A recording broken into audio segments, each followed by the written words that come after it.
this lecture, we will be reviewing the history of disciplines and interdisciplinarity. Now, the history of interdisciplinarity is irrevertibly linked to the history of disciplines.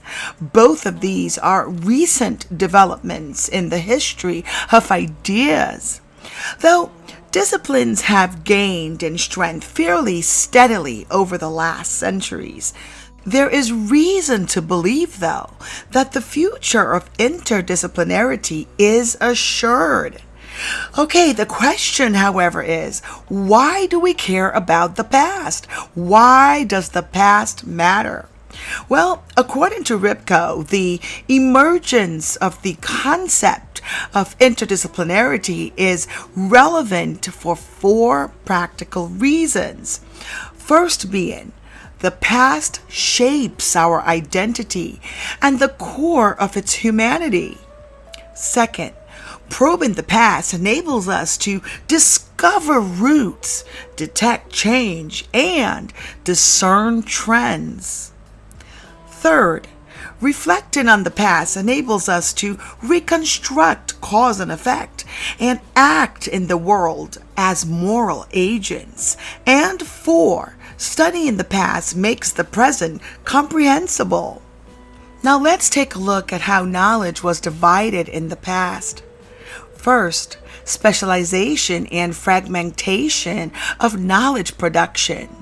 Then empiricism, professionalization, legitimization, and departmentalization.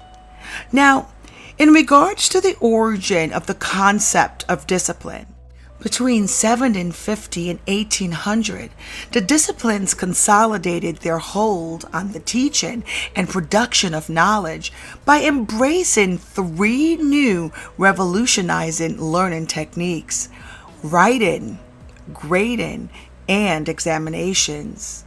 The teaching settings were via seminar, laboratory, and in the classroom.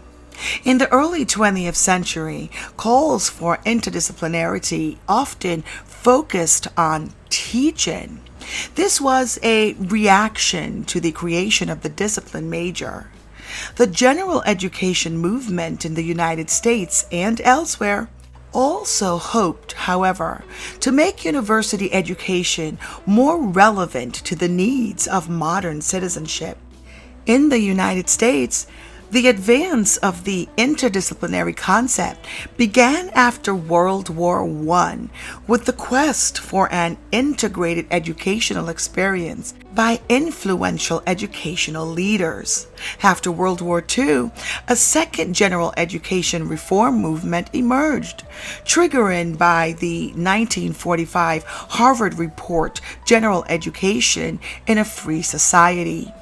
This report called for a new general education curriculum based on the sciences and writings of the European humanist tradition. Increased interest in interdisciplinary research reflects the recognition that complex questions across the natural sciences, social sciences, or humanities emerged. In the early 1980s, interdisciplinarity began to acquire academic legitimacy.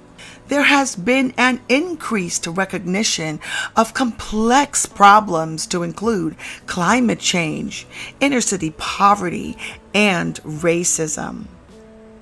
Klein cites three boundary-crossing developments occurring in the sciences and technology.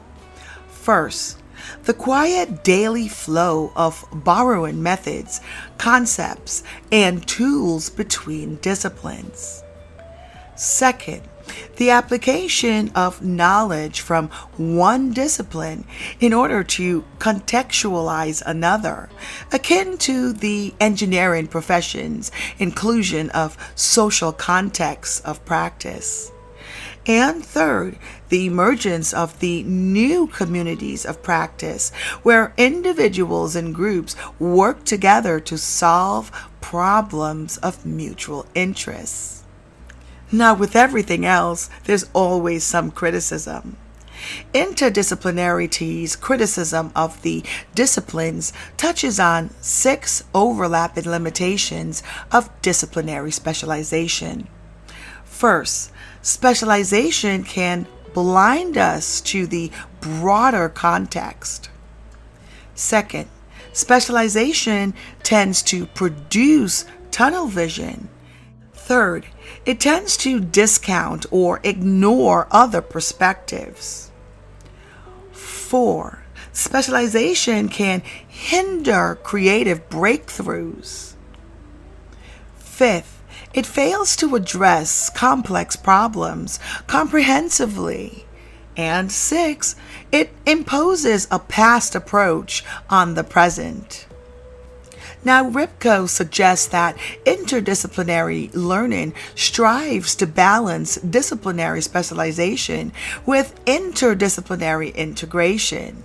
It is a complex way to learn, produce knowledge, and solve complex problems.